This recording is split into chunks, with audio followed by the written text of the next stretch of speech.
Harry Potter और Azkaban का कैदी, अध्याय 10, मानचित्र मंथन। मैडम पॉम्फ्री ने हैरी को हफ्ते भर अस्पताल में रखा। हैरी ने कभी इस बारे में बहस या शिकायत नहीं की, लेकिन उसने अपनी निम्बस 2000 के टुकड़े फेंकने नहीं दिए। हैरी जानता था कि मूर्खता है। वो जानता था निम्बस ठीक नहीं हो सकती, लेकिन वो दिल के हाथों मजबूर था। उसे लगा जैसे उसने किसी दोस्त को खो दिया है। अस्पताल में बहुत से लोग उससे मिलने आए, सब उसे खुश करना चाहते थे। हैग्रिड ने उसे फूलों का गुच्छा भेजा। जिनी वीजली शर्माते हुए जल्दी अच्छे हो जाओ का कार्ड लेकर आई थी, जो उसने खुद बनाया था। वो कार्ड इतनी जोर से गा रहा था कि हैरी को उसकी आवाज़ बंद करने के लिए उसे फलों की टोकरी के नीचे रखना पड़ा। गरुड़ द्वार की टीम इतवार की सुबह उससे मिलने आई थी। इस बार वुड भी था।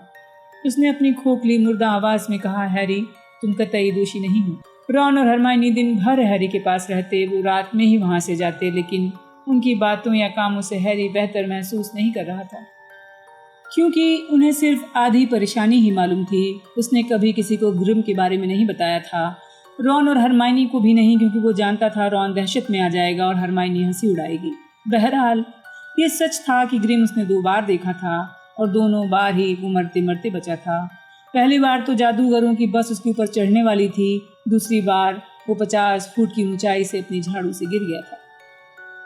क्या ग्रिम उसे तब तक सताता रहेगा जब तक वो सचमुच मर न जाए? क्या उसे जिंदगी भर पीछे पलटकर उस डरावने जानवर को देखना पड़ेगा? और फिर दम पिशाच थे।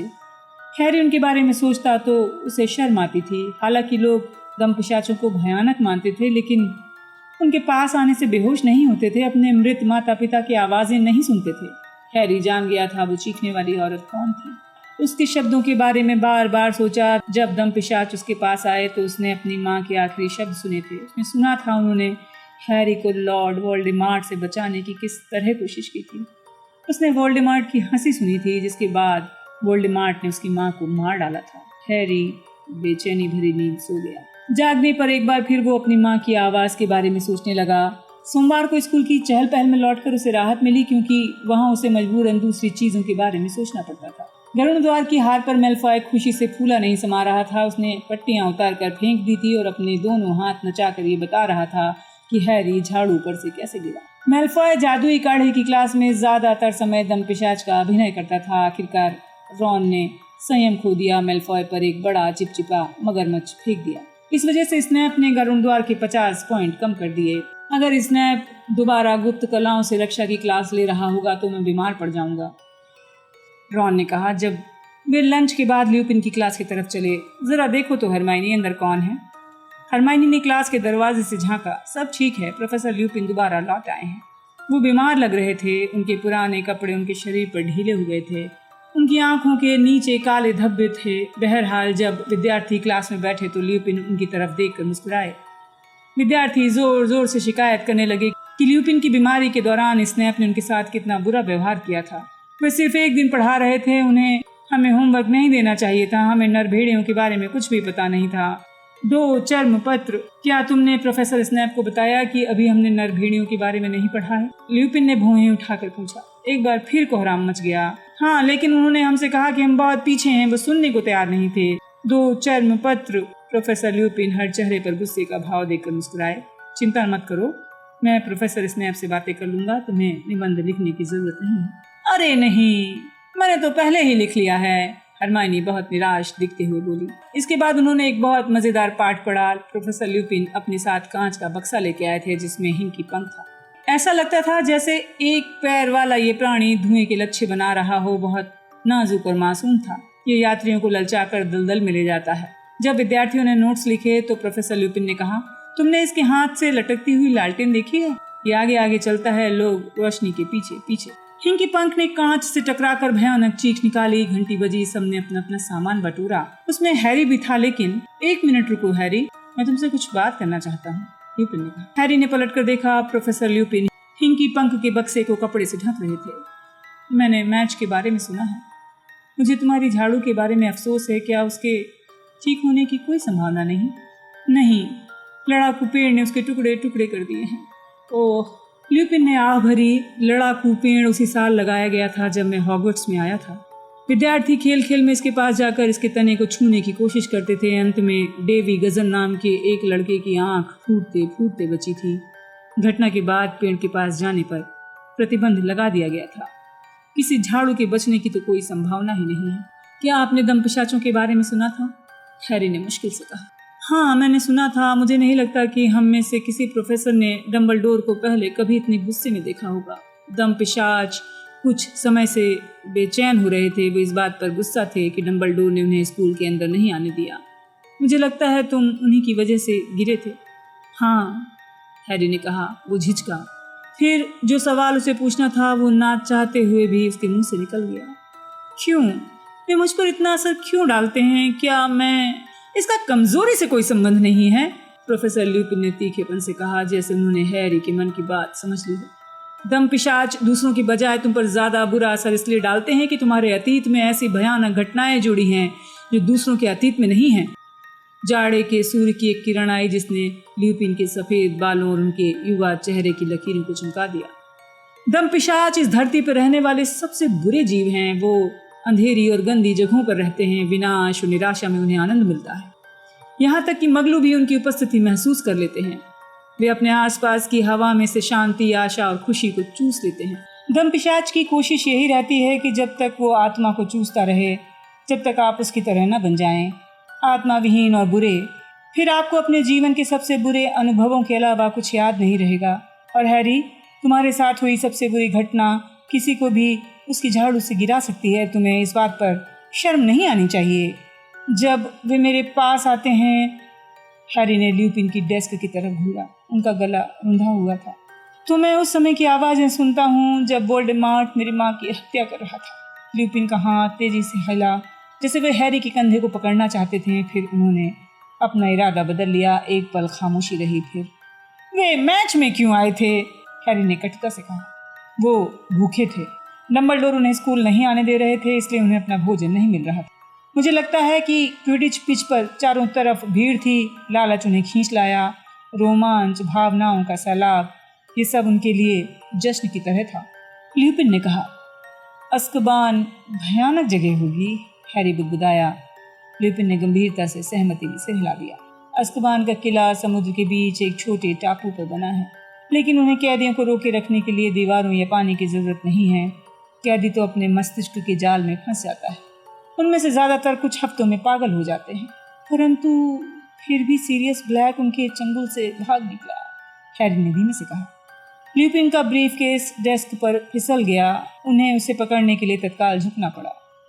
हाँ, ब्लैक ने जरूर उनसे बचने के लिए कोई तरीका खोज लिया होगा। उन्होंने सीधे खड़े होते हुए कहा। ये मुझे असंभव लगता था, क्योंकि अगर जादूगर ज्यादा समय तक दम पिशाचों के बीच रहे तो वो उसकी शक्तियां निचोड़ लेते हैं। हैरी अचानक बोला, आपने ट्रेन वाले दम पिशाच को दूर भगा दिया था। दम पिशाचों से निपटने के कुछ रक्षात्मक उपाय होते हैं जिनका प्रयोग किया जा सकता है, लेकिन ट्रेन में सिर्फ एक दम पिशाच था। जितने ज्यादा होंगे उतना भगाना मुश्किल होगा। ल्यूपिन ने कहा। कौन से रक्षात्मक उपाय? क्या आप मुझे सिखा सकते हैं? हैरी ने तत्काल कहा। मैं दम पिशाचों से लड़ने का विशेषज्ञ नहीं हूँ हैरी, परंतु अगर दम पिशाच अगले क्विडिच मैच में आ जाएं तो मुझे उनका मुकाबला करना आना चाहिए। ल्यूपिन ने हैरी के संकल्प भरे भाव को देखा। फिर थोड़ी देर झिझकने के बाद बोले, अच्छा ठीक है, मैं तुम्हें सिखाने की कोशिश करूंगा, लेकिन ये काम अगले टर्म में होगा। मुझे छुट्टियों के पहले बहुत काम करना है। मैंने बीमार पड़ने के लिए बहुत गलत समय चुन लिया था। ल्यूपिन के दम पिशाच विरोधी उपाय सिखाने के वादे से हैरी का मूड सुधर गया। इसके अलावा नवंबर के अंत में हुए क्विडिच मैच में चीलघात ने मेहनतकश को बुरी तरह हरा दिया था। इन बातों से हैरी की मनोदशा सुधर गई थी। गरुड़द्वार की टीम को उम्मीद बंध गई थी कि वो कप जीत सकती है, बशर्ते अब वो कोई मैच न हारे। हैरी को मैदान में अब दम पिशाच की झलक नहीं दिखाई दे रही थी। वुड ने अपनी टीम से बारिश की ठंडी धुंध में भी जमकर प्रैक्टिस करवाई, जो दिसंबर तक चली। डंबलडोर के गुस्से के कारण दम पिशाच मैदान पर नहीं आए। वो अपनी जगह पर तैनात रहे। टर्म खत्म होने के 2 हफ्ते पहले आसमान साफ हो गया। अचानक एक दिन सुबह आसमान सफेद हो गया और कीचड़ भरा मैदान बर्फ से ढका नजर आया। महल के भीतर की हवा क्रिसमस की उमंग से भरी थी। सम्मोहन के शिक्षक प्रोफेसर फ्लिटविक ने पहले ही अपने क्लासरूम को पंख हिलाती परियों की झिलमिलाती रोशनी से सजा दिया। विद्यार्थी छुट्टी की योजना पर खुशी खुशी बातें कर रहे थे। रॉन और हरमाइनी ने छुट्टियों में हॉगवर्ट्स में ही रहने का फैसला किया। रॉन ने कहा वो इसलिए नहीं जा रहा क्योंकि वो पर्सी को 2 हफ्ते तक नहीं झेल सकता। हरमाइनी ने कहा उसे लाइब्रेरी में बहुत सी किताबें पढ़ना है, लेकिन उनकी बातों से हैरी मूर्ख नहीं बना। वो जानता था कि वो लोग इसलिए घर नहीं जा रहे थे क्योंकि उसके साथ रुकना चाहते थे, और इस बात से वो बहुत कृतज्ञ था। जब टर्म के आखिरी सप्ताहांत में हॉग्समीड की यात्रा हुई तो हैरी को छोड़कर बाकी सब विद्यार्थी खुश थे। हम वहाँ पर अपनी क्रिसमस शॉपिंग कर सकते हैं। मम्मी डैडी को हनी ड्यूक्स की टूथ फ्लॉसिंग स्ट्रिंग मिंट्स बहुत पसंद आएंगी। हैरी ने इस सच्चाई को स्वीकार कर लिया था कि इस बार भी 3rd ईयर के विद्यार्थियों में वो इकलौता होगा जो हॉग्समीड नहीं जाएगा। उसने वुड से कौन सी जादुई छड़ी नामक किताब उधार ले ली और फैसला किया कि वो दिन भर झाड़ुओं के बारे में पढ़ेगा। प्रैक्टिस के दौरान हैरी स्कूल की एक झाड़ू का इस्तेमाल कर रहा था, पुरानी शूटिंग स्टार जो बहुत धीमी थी और झटके देती थी। शनिवार की सुबह सब विद्यार्थी हॉग्समीड की यात्रा पर जा रहे थे। उस सुबह हैरी ने चोगों और स्कार्फ में लिपटे रॉन और हरमाइनी को विदा किया। इसके बाद अकेला संगमरमर की सीढ़ियों पर चढ़कर वापस गरुड़द्वार हॉल की तरफ चल दिया। महल बहुत शांत था। हैरी ने पलटकर देखा। तीसरी मंजिल की गलियारे में आधी दूरी पर फ्रेड और जॉर्ज एक आंख वाली कुबड़ी चुड़ैल की मूर्ति के पीछे उसे देख रहे थे। तुम लोग क्या कर रहे हो? तुम हॉग्समीड क्यों नहीं जा रहे? हैरी ने उत्सुकता से पूछा। हम लोग जाने से पहले तुम्हारे दिल में खुशियां भरने आए हैं, फ्रेड ने रहस्यमय तरीके से आंख मारते हुए कहा। आ जाओ। उसने एक आंख वाली मूर्ति के बाईं तरफ खाली क्लासरूम की तरफ इशारा किया। हैरी फ्रेड और जॉर्ज के पीछे पीछे अंदर गया। जॉर्ज ने धीरे से दरवाजा बंद किया और फिर मुस्कुराते हुए हैरी की तरफ मुड़ गया। उसने कहा, हैरी, हम तुम्हें क्रिसमस का तोहफा थोड़ी जल्दी दे रहे हैं। फ्रेड ने नाटकीय अंदाज में चोगे के भीतर से एक चीज़ निकाली, उसे डेस्क पर रख दिया। ये एक बहुत बड़ा चौकोर बहुत घिसा पिटा चर्म पत्र था जिस पर कुछ लिखा नहीं था। ये क्या है? हैरी चर्म पत्र को घूरने लगा। हैरी, ये हमारी सफलता का राज है, जॉर्ज ने चर्म पत्र को प्यार से थपथपाते हुए कहा। तुम्हें देते समय हमारा दिल तड़प रहा है, लेकिन कल रात को हमने निर्णय लिया हमारे बजाय तुम्हें इसकी ज़्यादा ज़रूरत है। वैसे भी ये हमें याद हो चुका है, अब हम तुम्हें तोहफे में दे रहे हैं। दरअसल हमें इसकी ज़रूरत नहीं रही। मैं इस फटे पुराने चर्म पत्र का क्या करूँगा? हैरी ने पूछा। फटा पुराना चर्म पत्र? जॉर्ज, तुम ही से समझाओ। फ्रेड ने सदमे से आंखें बंद कर ली, जैसे हैरी ने उसका दिल तोड़ दिया हो। देखो, जब हम फर्स्ट ईयर में थे, छोटे, बेफिक्र और मासूम।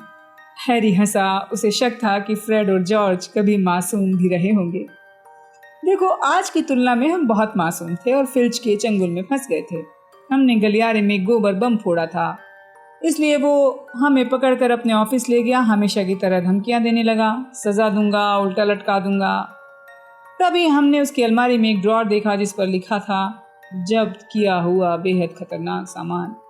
जॉर्ज ने एक और गोबर बम फोड़कर उसका ध्यान भटका दिया। मैंने तत्काल ड्रॉर खोला। इसे चुराना उतना बुरा नहीं था जितना लगता है। हमें लगता है फिल्च को ये पता ही नहीं था इसका इस्तेमाल कैसे करते हैं।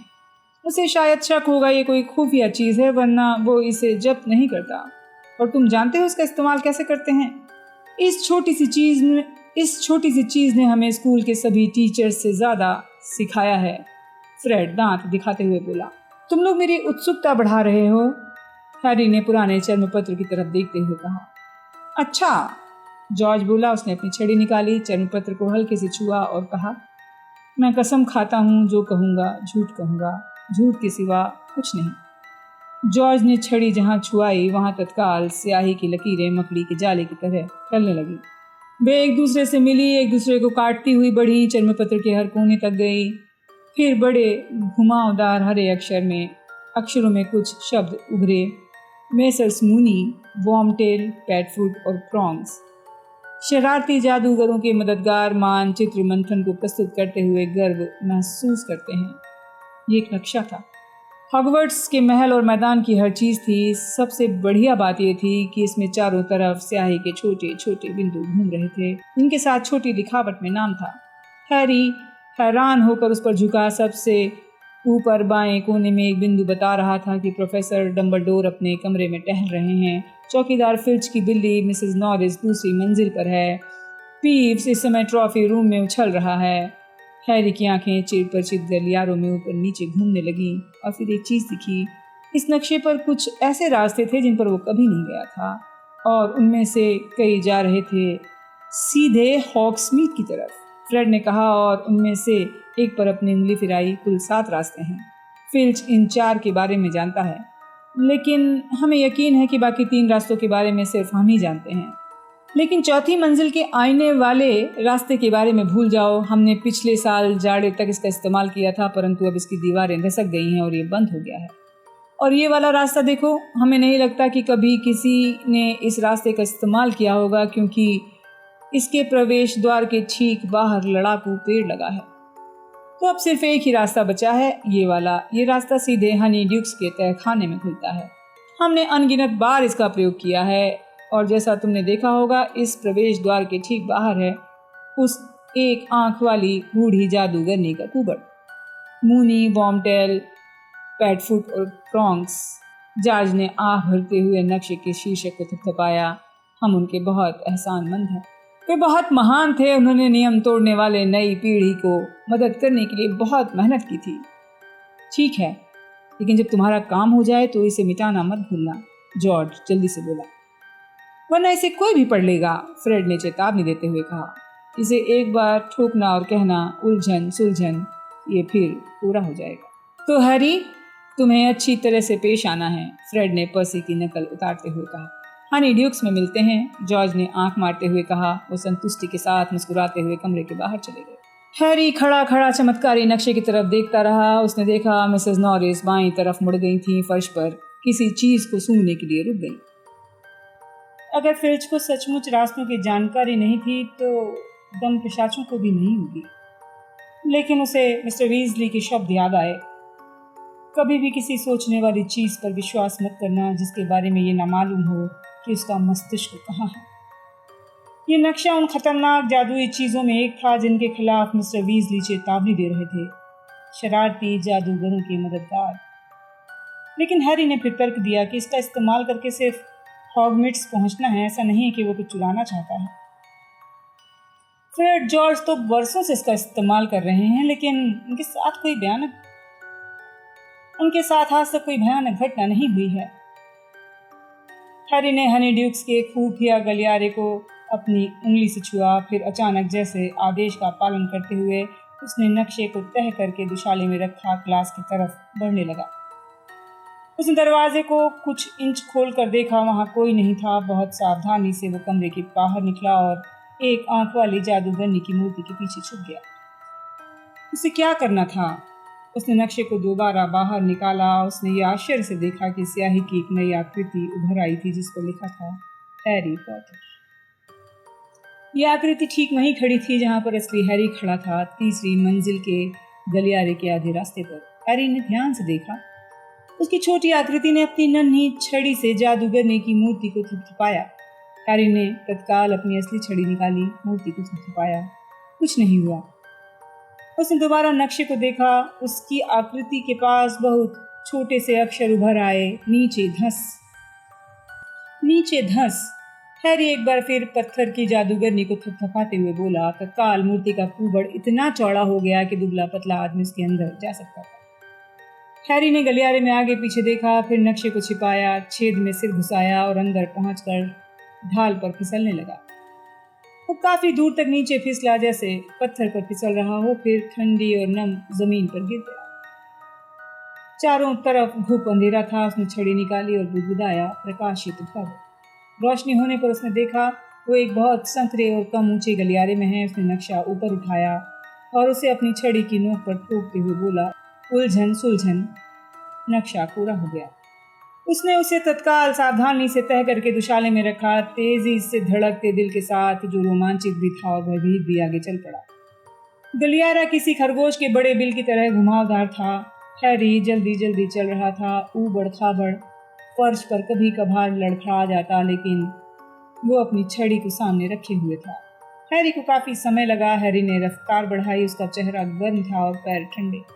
10 मिनट बाद वो ऊपर जाने वाली पत्थर की सीढ़ियों के पास पहुंचा। कोई आवाज ना हो इसका ख्याल रखते हुए हैरी उन पर चढ़ने लगा। 100 सीढ़ियां, 200 सीढ़ियां। चढ़ते समय गिनती भूल गया, पैरों को देखता रहा। फिर बिना किसी चेतावनी के उसका सिर किसी कठोर चीज से टकरा गया। ये एक चोर दरवाजा था। हैरी वहां खड़े होकर अपना सिर मलते हुए आहट लेने लगा। उसे ऊपर से कोई आवाज सुनाई नहीं दे रही थी। उसने बहुत धीरे से धक्का मारकर चोर दरवाजे को खोला और उसकी ओर को झाँका। भंडार कक्ष था जिसमें लकड़ी के बक्से और टोकरे भरे थे। हैरी चोर दरवाजे से बाहर निकला। उसने उसे दोबारा बंद कर दिया। चोर दरवाजा धूल भरे फर्श से इतना मेल खाता था कि उसे देख पाना असंभव था। उसे लोगों की आवाजें सुनाई देने लगी। उसे घंटी बजने और दरवाजा खुलने बंद होने की आवाजें सुनाई दे रही थी। वो सोच ही रहा था उसे क्या करना चाहिए कि तभी कहीं पास में से दरवाजा खुलने की आवाज आई। ऐसा लगा जैसे कोई नीचे आ रहा हो। जेली वाले घुघू का एक डिब्बा ले आना, हमारा स्टॉक खत्म हो गया है, एक महिला की आवाज आई। हैरी तत्काल एक बड़े बक्से के पीछे छिप गया और आने वाले व्यक्ति के गुजरने का इंतजार करने लगा। हैरी को आवाज आई कि कोई आकर सामने की दीवार से टिका कर रखे गए बक्सों को खिसका रहा है। उसे शायद दूसरा मौका नहीं मिलेगा। हैरी तत्काल बिना कोई आवाज किए अपनी छिपने की जगह से निकला और सीढ़ियों पर चढ़ गया। ऊपर वाले दरवाजे तक पहुंचकर उससे बाहर निकला। उसने देखा कि वो हनी ड्यूक्स मिठाई की दुकान के काउंटर के पीछे खड़ा था। वो झुका, तिरछा चला और फिर सीधा हो गया। हनी ड्यूक्स में हॉगवर्ट्स के विद्यार्थियों की भीड़ इतनी थी कि हैरी की तरफ किसी का ध्यान नहीं गया। दुकान में बहुत सारे शोकेस रखे थे। अलग अलग तरह की मन ललचाने वाली मिठाइयाँ थी। क्रीम वाली कैंडी, नारियल बर्फ के गुलाबी चौकोर टुकड़े, शहद के रंग की मोटी टॉफियाँ, ड्रूबल की बेहतरीन बबल गम, अजीब सी दिखने वाली टूथ फ्लॉन्सिंग स्ट्रिंग मिंट्स, छोटे काले चटपटे शैतान थे, आइस माइस थी, नाजुक शक्कर भरी कलमें और विस्फोट करने वाले बॉन्स थे। जब हैरी 6th ईयर के विद्यार्थियों की भीड़ में से जैसे तैसे निकला तो दुकान के सबसे दूर वाले छोर पर एक साइन बोर्ड दिखा जिस पर लिखा था असामान्य स्वाद। हैरी चुपचाप जाकर रॉन और हरमाइनी के पीछे खड़ा हो गया जो खून के स्वाद वाली लॉलीपॉप्स के ट्रे को देख रहे थे। अरे, ये हैरी को पसंद नहीं आएगी, मुझे लगता है ये खून पीने वाले पिशाचों के लिए है, हरमाइनी कह रही थी। और ये? रॉन ने हरमाइनी की नाक के नीचे कॉकरोच नट का डिब्बा रखते हुए कहा। बिल्कुल नहीं, हैरी बोला।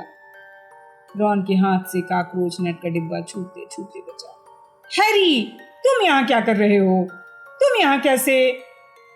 हरमाइनी चीख पड़ी। वाह, तुमने तो हवा में प्रकट होना सीख लिया है, रॉन ने प्रभावित होते हुए कहा। नहीं, उसने उन्हें मानचित्र मंथन के बारे में बताया। फ्रेड और जॉर्ज ने मुझे क्यों नहीं दिया? आखिर मैं उनका भाई हूँ, रॉन ने गुस्से में कहा। लेकिन हैरी इसे रखेगा नहीं, हरमाइनी बोली, जैसे ऐसा सोचना भी मूर्खता हो। वो इसे प्रोफेसर मैकगोनागल को दे देगा, है ना हैरी?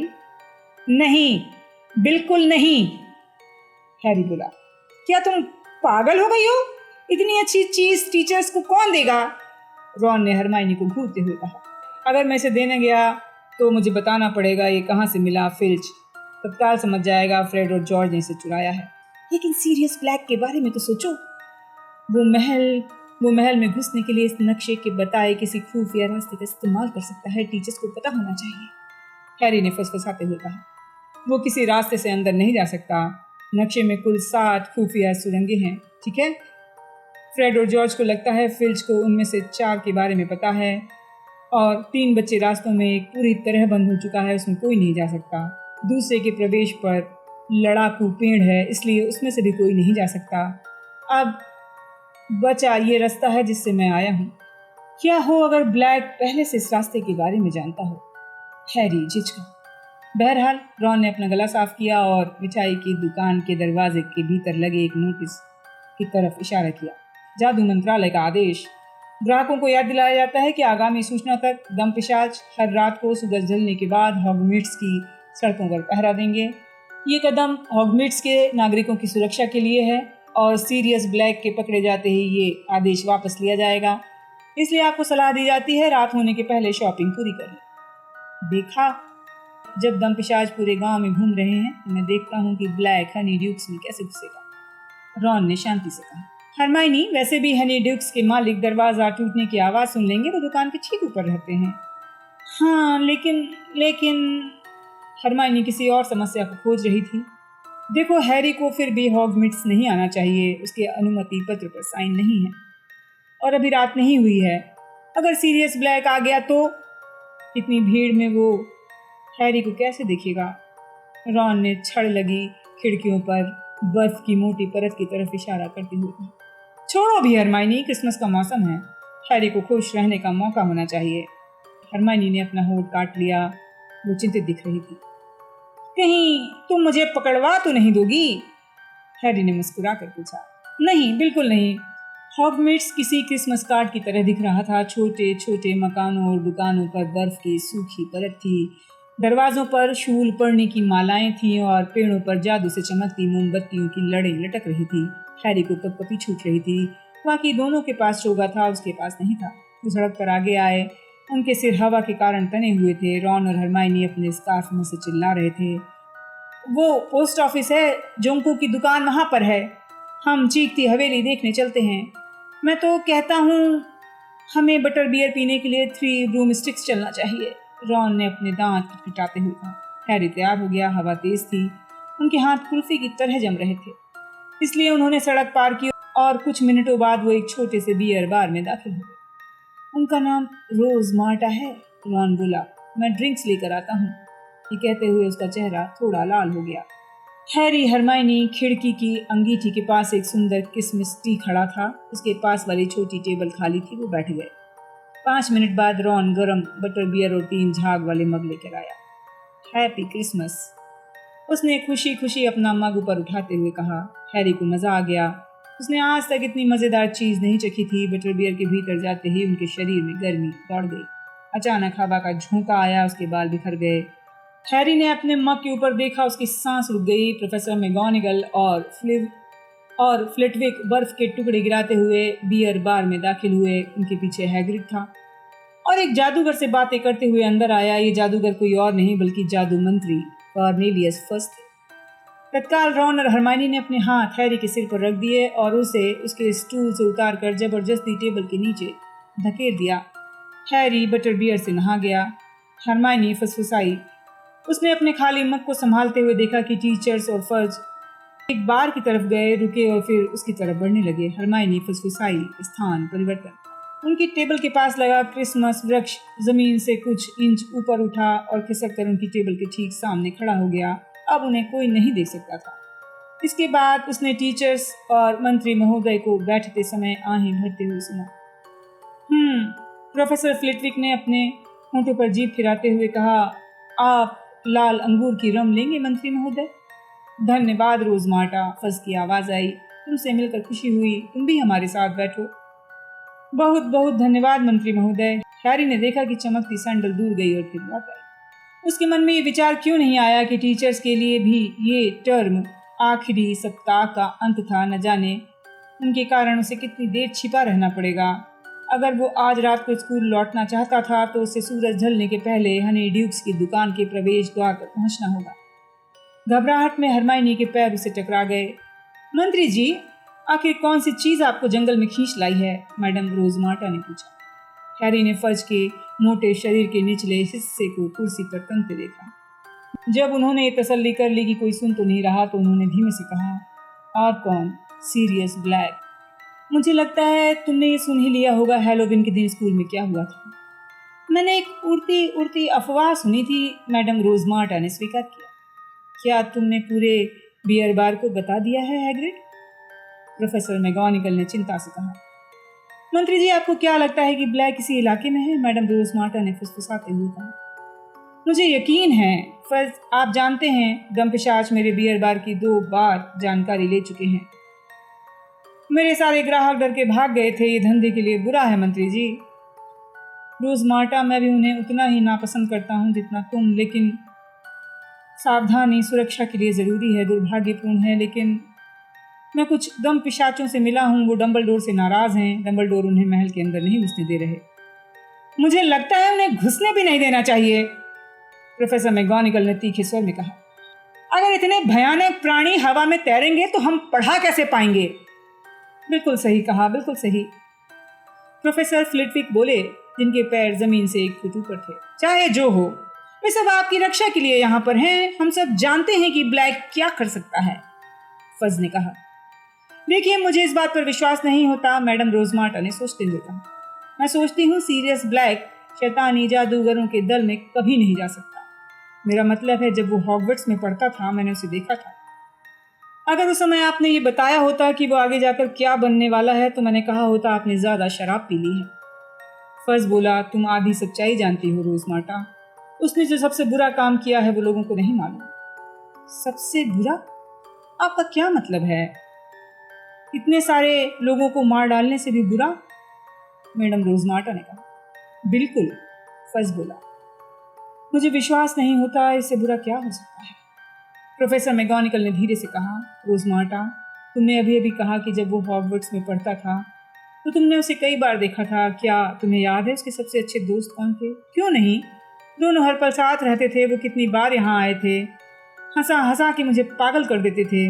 दोनों जुड़वा भाई लगते थे। सीरियस ब्लैक और जेम्स पॉटर। हैरी का मग तेज आवाज के साथ छूट गया। रॉन ने उसे लात मारी। बिल्कुल, ब्लैक और पॉटर अपने छोटे से गैंग के लीडर, प्रोफेसर मैगोनिकल बोली। निश्चित रूप से दोनों बहुत प्रतिभाशाली थे, सचमुच बहुत प्रतिभाशाली। किसी और जोड़ी ने हमें इतना ज्यादा परेशान नहीं किया है, ऐसा मुझे लगता है।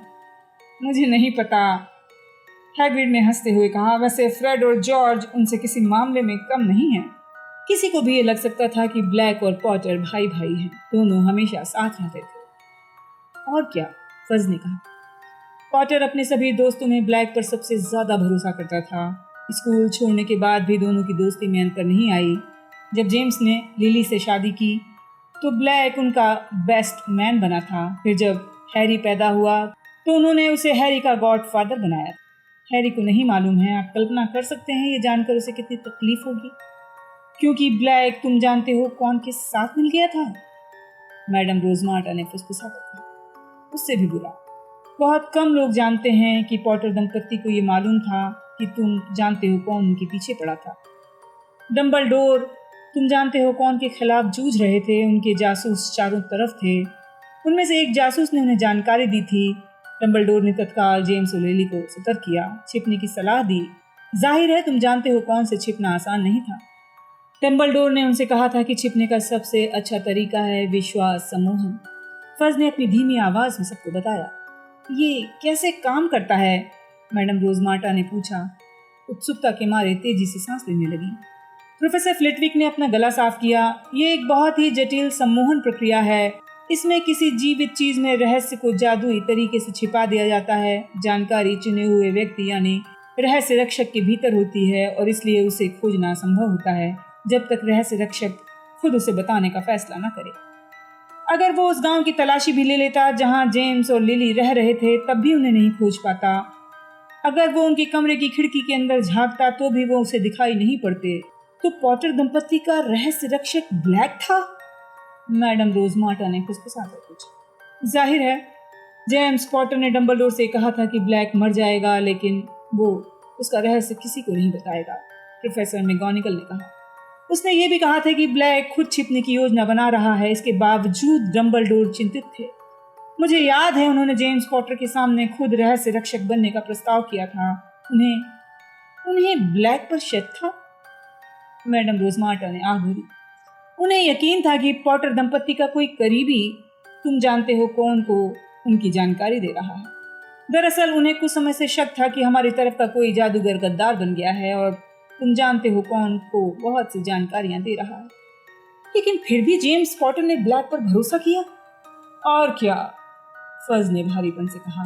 और फिर विश्वास सम्मोहन के पूरा होने के मुश्किल से 1 हफ्ते बाद ही ब्लैक ने उन्हें धोखा दे दिया, मैडम रोजमार्टा बोली। बिल्कुल, ब्लैक अपनी डबल एजेंट की भूमिका से उकता गया था। तुम जानते हो कौन के प्रति वो अपने समर्थन की खुली घोषणा करना चाहता था, और ऐसा लगता है कि वो पॉटर दंपत्ति की मृत्यु के बाद घोषणा करना चाहता था। लेकिन जैसा हम जानते हैं, नन्हे हैरी पॉटर ने तुम जानते हो कौन को हरा दिया। उसकी सारी शक्तियां चली गईं, वो कमजोर हो गया, उसे भागना पड़ा। इससे ब्लैक की स्थिति बहुत खराब हो गई। उसका मालिक उसी पल हार गया था जब उसने यानी ब्लैक ने गद्दारी के सच्चे रंग दिखाए थे। उसके पास भागने के सिवाय कोई रास्ता नहीं था। कमीना, दुष्ट, गद्दार, हैग्रिड ने इतनी जोर से कहा कि आधा बियर बार खामोश हो गया। प्रोफेसर मैगोनिकल बोली। हम उससे मिले थे जब उसने उन सब लोगों को मारा था। उससे पहले शायद हम ही उससे मिलने वाले आखिरी व्यक्ति थे। लिली और जेम्स के मरने के बाद हमने हैरी को घर से बाहर निकाला था। उनका घर तबाह हो गया था। उसके माथे पर एक बड़ा घाव था। उसके माता पिता मर गए थे और तभी सीरियस ब्लैक अपनी उड़ने वाली प्रिय मोटरसाइकिल पर हमारे सामने आया। हमने सोचा ही नहीं कि वो यहाँ क्या कर रहा है। हम ये नहीं जानते थे कि वो लिली और जेम्स का रहस्य रक्षक है। उसका चेहरा सफ़ेद था और वो कांप रहा था। आप लोग जानते हैं हमने क्या किया? हमने उस खूनी गद्दार को सांत्वना दी थी। हैग्रिड गरजा। हैग्रिड, मेहरबानी करके अपनी आवाज़ नीचे रखो, प्रोफेसर मैगोनिकल बोली। हमें कैसे पता चलता कि लिली और जेम्स के बारे में वो परेशान नहीं था। उसे तो सिर्फ तुम जानते हो कौन की परवाह थी। फिर उसने कहा, हैरी को मुझे दे दो। हैग्रिड, मैं उसका गॉडफादर हूँ, मैं देखभाल करूँगा, परंतु हमें डंबलडोर ने आदेश दिया था, इसलिए हमने ब्लैक को मना कर दिया और बता दिया। डंबलडोर ने कहा है हैरी अपने अंकल आंटी के घर जाएगा। ब्लैक ने बहस की थी लेकिन अंत में मान गया। उसने कहा कि हम उसकी मोटरसाइकिल ले जाएं और हैरी को वहाँ छोड़ आएं। उसने कहा, अब मुझे इसकी ज़रूरत नहीं पड़ेगी। तभी मुझे समझना चाहिए था कि कुछ गड़बड़ है।